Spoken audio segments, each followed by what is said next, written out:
Cold War II. The U.S. Congress passes 25 laws against China in 1 week and finances a propaganda campaign. The U.S. House of Representatives passed 25 laws against China in a single week in September, a clear sign that the new Cold War in Washington is rapidly intensifying. In the so-called China Week, the U.S. House of Representatives passed 25 anti-Chinese laws in bipartisan votes within a few days. In Washington, the excitement of the Second Cold War reaches its höhepunkt. In what it called China Week, the U.S. House of Representatives approved 25 anti-Chinese laws over a few days in bipartisan votes. Cold War II fervor is reaching fever pitch in Washington. The House Select Committee on the Chinese Communist Party proudly referred to these days as China Week and boasted that much of the bills were met with overwhelming bipartisan support. NBC News noted that many of the measures were passed with bipartisan support, at a time when viewing China primarily as a geopolitical rival is one of the few issues on which both Republicans and Democrats agree. In the USA, the excitement about the Second Cold War is reaching its peak. CIA Director William Burns described China as the greatest long-term threat. The last two U.S. Secretaries of State, Democrat Antony Blinken and Republican Mike Pompeo, gave speeches specifically dedicated to demonizing China.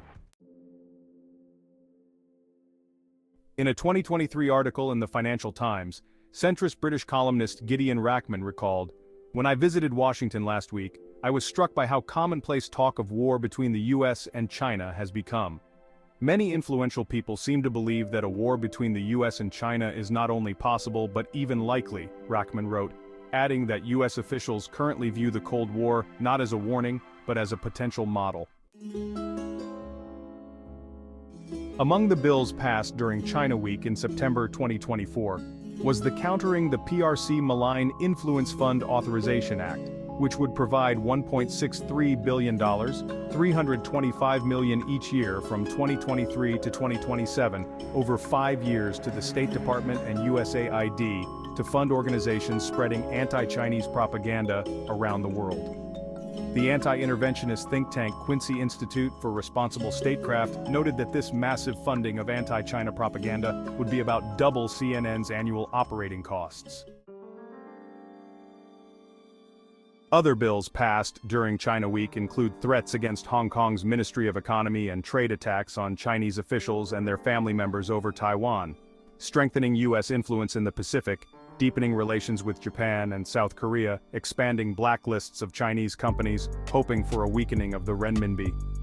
Many of the bills would facilitate the imposition of further unilateral U.S. sanctions, not only on Chinese companies but also on Russian, Iranian, North Korean, Cuban, and Venezuelan companies.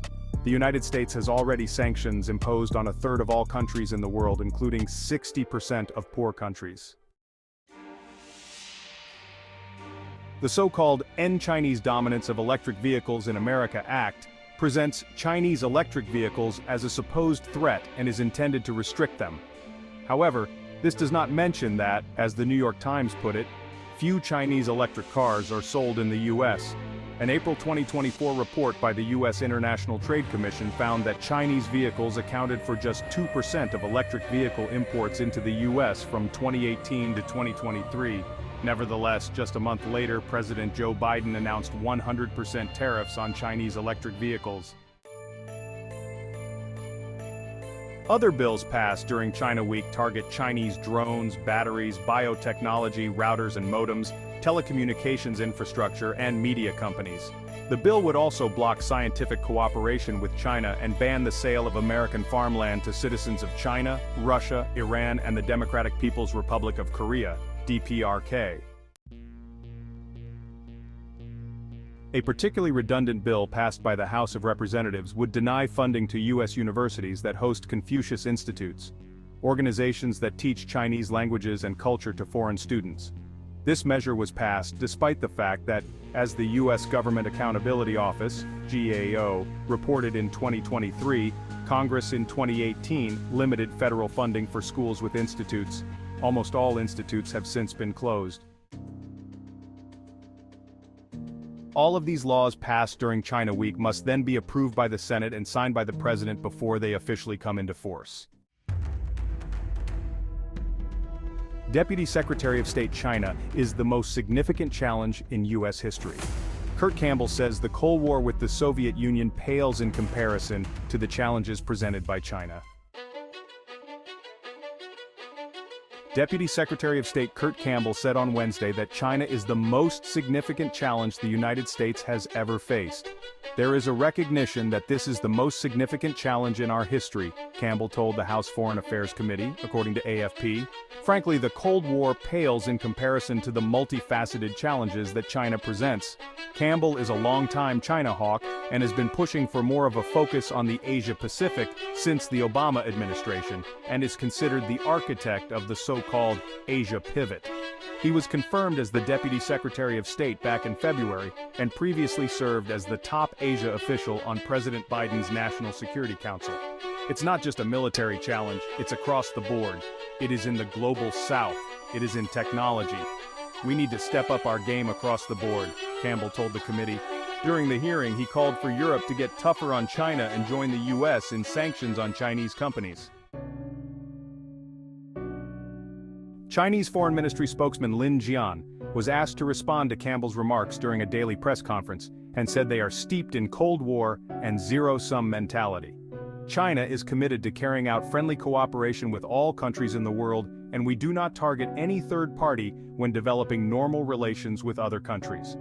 By contrast, the U.S. has been strengthening its military alliances, patching up small groupings against China, and coercing other countries to choose sides, Lin added.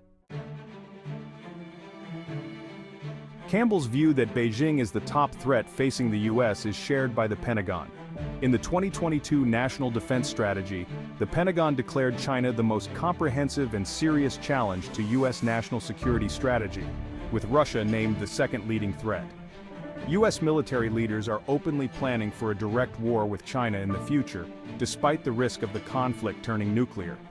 This week, the U.S. Navy unveiled a plan to prepare for a direct fight with China by 2027.